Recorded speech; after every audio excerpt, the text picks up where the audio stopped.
anxiety, not knowing where I was going to sleep the next night or where my next meal was going to come from, who we were going to meet. You know, mostly it was wonderful people, but there were the occasional, you know, run-ins.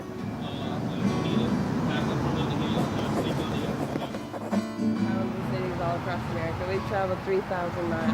So. Just move with the chief. You need to pack up your stuff and leave. Ordinance against you staying under this bridge. So we got treated pretty Abruptly. yeah. It's like, hey, you get out of the tent. Yeah. Hey, you in the tent.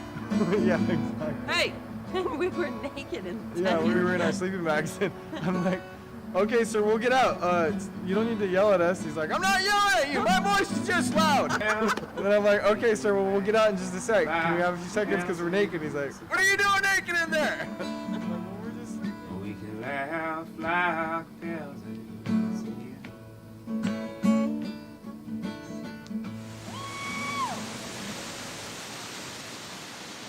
What do you think, babe? This is breathtaking. I think you have like a sixth sense for beautiful camp spots. I do. I love finding good spots.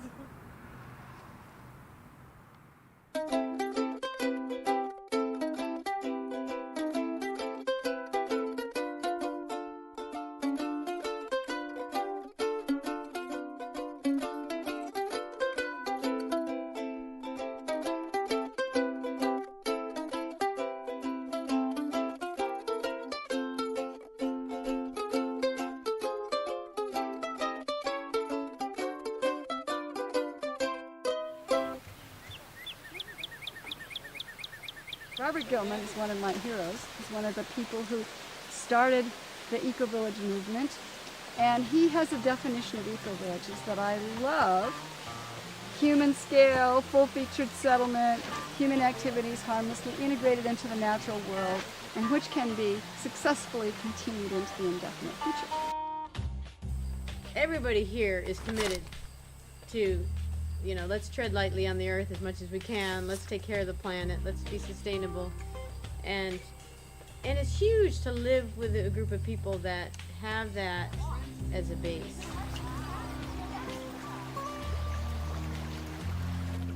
We have to think, how does it affect the forest, the water supply for us and our neighbors downstream, and the creatures who live in the water? 2 months ago they were like 5-inch, now they're like 8 or 9. But we realized we needed power, enough power. We put in a hydro station. We talk about being a living laboratory for the sustainable human future. Gorgeous view. And that's part of why you see so much diversity in our neighborhoods and in our groups, is really trying to foster different people doing different experiments.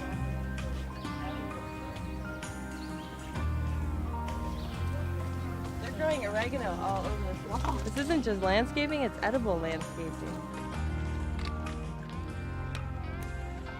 We cherry picked. We took the best stuff from all over the farm, rainwater catchment and living roofs and cob buildings and straw bale buildings, and concentrated it all in this one location so that people coming in could immerse themselves and learn from the process of interacting with all those different elements what it might be like in their own personal life to live more ecologically.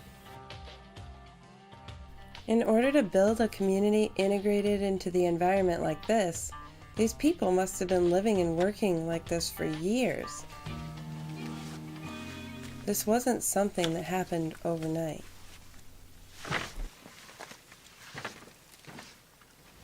I was a law student in New York City. I graduated and walked the Appalachian Trail and wound up in Tennessee at the farm. In the process of going through that Appalachian Trail experience, I had forgiven my father, I had forgiven my mother, I had come to a sense of, okay, but I don't have to repeat their mistakes in my life. That's not incumbent on me. And that I needed to do things to meet my needs that were much more original to me. This is one of the first permaculture courses we did back in 1994, where the water, we had it come into a swale, the swale actually catches all the water runoff from the lawn area. And so when I came and got the exposure to the farm, it was really a very deep sense of belonging. They didn't proselytize, but there was a very high level of conversation. It was what I was yearning for at a very deep level. You've been alone. I just recall that I never had been among such friendly people in my life. They were shining, their eyes were bright, and they were sincere. And these are the people that jumped in the caravan of school buses and founded this community. We live our lives all are one. While cycling through this community, we saw pieces of the past, communal experiments that built the stage for all of the communities we'd seen so far.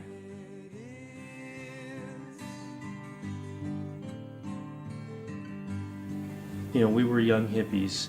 The revolution got, co-opted. People were starting to say, well, forget all this, let's just go back to the land. It's not going to work going through the system. We need to just go back to the land and figure things out for ourselves. But what happened was that we metamorphosed because we became responsible for each other. We became responsible for ourselves. And I thought, well, we make our money as a collective, we buy the land as a collective, and what we need to have is a group practice.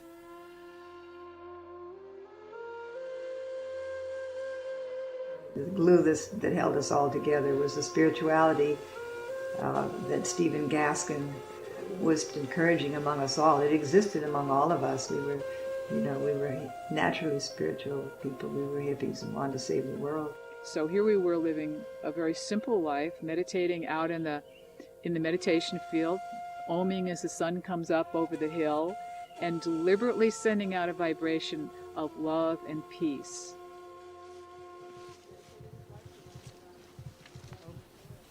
I don't know if this is a native or not, but it's really subtle. Oh yeah, it's a wonderful smell. Community goes way beyond the borders of the farm, and so I'm interested in developing my piece of land off the farm. Is that what this drawing is?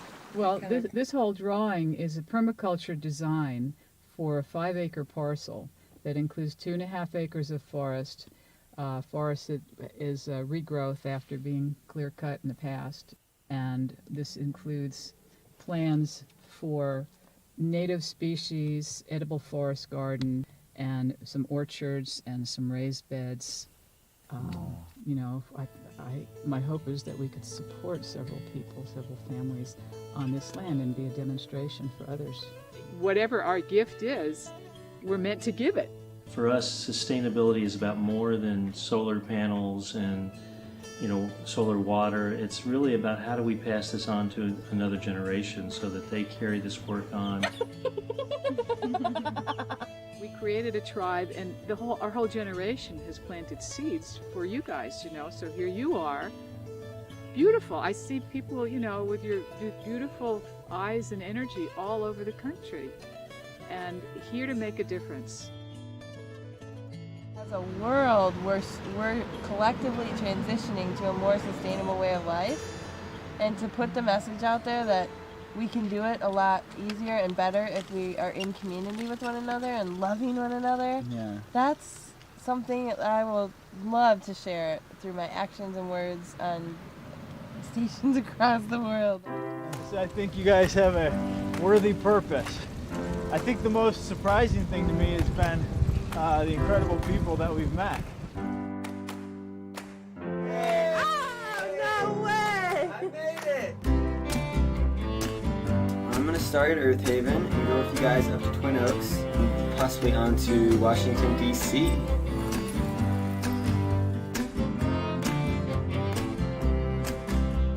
Me, I'm a new thing. I got my own game. I got my own people and I got my own name. I got the galaxies in my imagination, creativity. What is community? What types of community are there out there?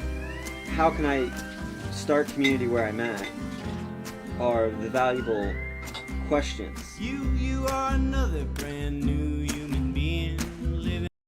giving and a growing and a shifting. In everything we do, the other is affected. That's right, we humans are interconnected. Billions and billions. All of the children. The elders. You and me. Are you gonna come with us on the bike? I'm thinking about it. I'll do it if you do it.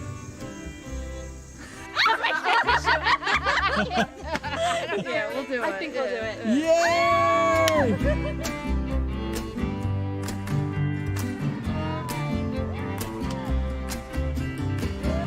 Mandy is very impressive. It doesn't matter how vertical the hill is, give it an 85.9 degree angle and she's still pedaling up it.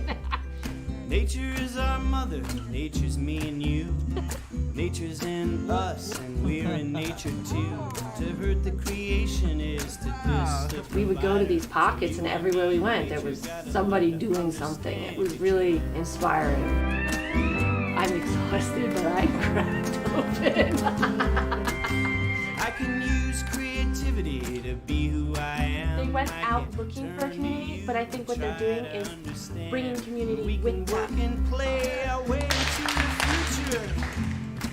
Making friends with the weather. My family. Come along. My family. Don't be subtle. My family. My family. My family.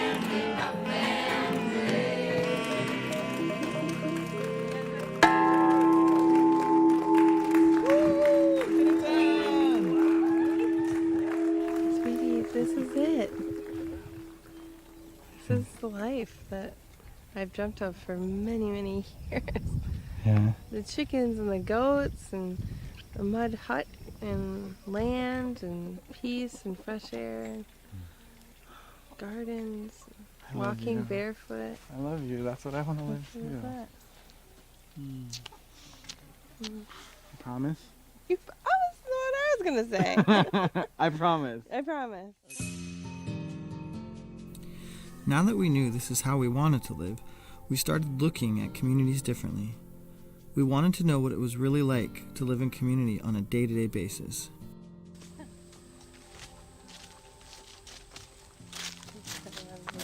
How many acres is this again? I think 260 acres. 260? Yeah, we have 200 acres is woodland. 60 acres is open land. You're wondering about our housing, where it is? Yeah, so it's on about 3 acres.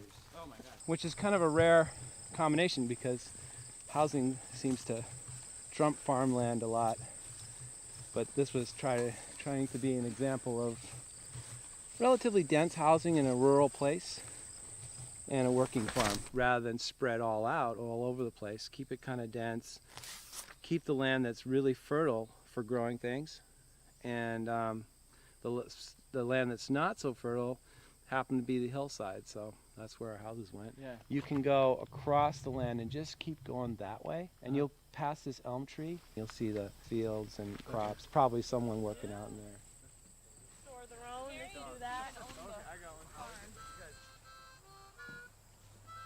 This is a farm like this where we're trying to develop, solar power and alternative technologies that are, very high tech, and linking that with something like horsepower, which, is a thousands of year old technology. And so it's sort of like, we're not just looking at the past, we're trying to create this sort of blend, this fusion. I buy beef from here, and I buy eggs and cheese and maple syrup and milk, and